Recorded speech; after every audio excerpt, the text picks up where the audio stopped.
정광재 대변인 일단은 예. 탈당, 창당 뭐 선언을 동시에 했지 않습니까? 이준석 네. 전 대표가 오늘 오전에는요 천하 용인 중에 한 명입니다. 이 천하람 전남 순천갑 당협위원장이 탈당 발표를 하면서 예.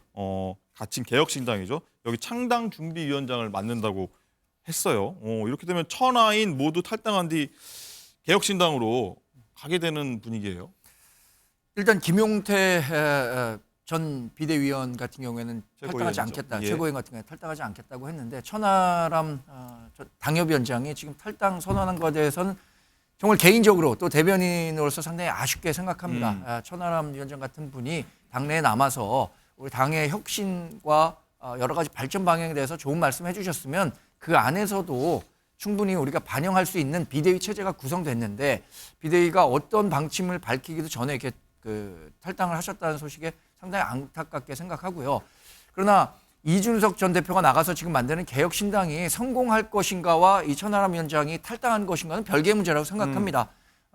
이준석 전 대표가 생각하는 개혁신당이 과연 어떤 정치적 비전과 정책으로 우리 국민들을 설득할 수 있을 것인가. 지금 내놓는 것은 반윤의 메시지밖에 없거든요. 이렇기 때문에 자기는 탈당한다라고 하는데 종합해보면 윤석열 정부가 잘못하기 때문에 그러니까 자기가 어떤 정책을 하겠다는 말은 없이 반윤의 기치만 내고 있는데 이런 것으로는 수권 정당이나 다수 정당으로 발돋움하기 어렵다 이렇게 네. 보고 있습니다.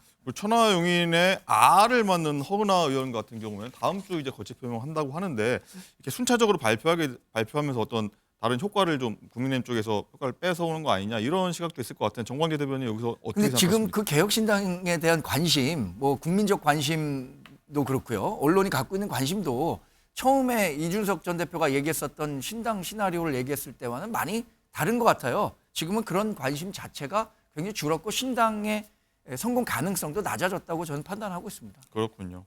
자, 오늘 그래서 저희가 하나 좀 마지막으로 준비한 게 있는데요. 오늘 2023년 저희가 마지막 방송인데 그래서 정치권에 참 많은 일이 올해 있었지 않습니까? 그래서 저희가 한번 정리 개념으로 한번 이 두 분께 올해 가장 뜨거웠던 정치권 핫 이슈 뭔지 한번 미리 써달라고 했는데 한번 공개해 보시죠. 네. 볼까요? 한번. 예. 먼저 정광재 대변인 한번 제가 이번 먼저 키워드 말씀드릴까요? 설명 좀 해주실까요? 비상대책위원회 저희 국민의힘이 꾸렸잖아요. 예. 민주당도 지금 이낙연 전 대표가 통합 비상대책위원회 구성하지 않으면 탈당하겠다는 거 아닙니까? 네. 근데 지난 1년간의 정치 과정을 놓고 본다면 두 당 모두 비상이 아니었던 시기가 없었던 것 같습니다.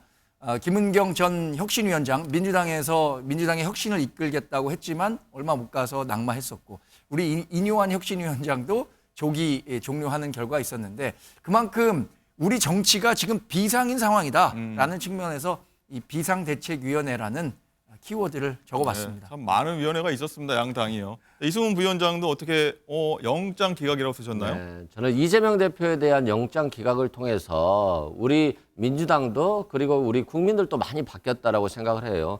한동훈 장관이 그렇게 법무장관이 있으면서 야당 수사에만 올인하고 야당 대표에 대한 수사만 올인했었는데 결국에는 영장이 기각됐고 그 수사에 잘못된 점들이 충분히 많이 밝혀졌거든요. 네. 그걸 통해서 국민들이 윤석열 정부는 매일같이 압수수색만 하는 정부구나.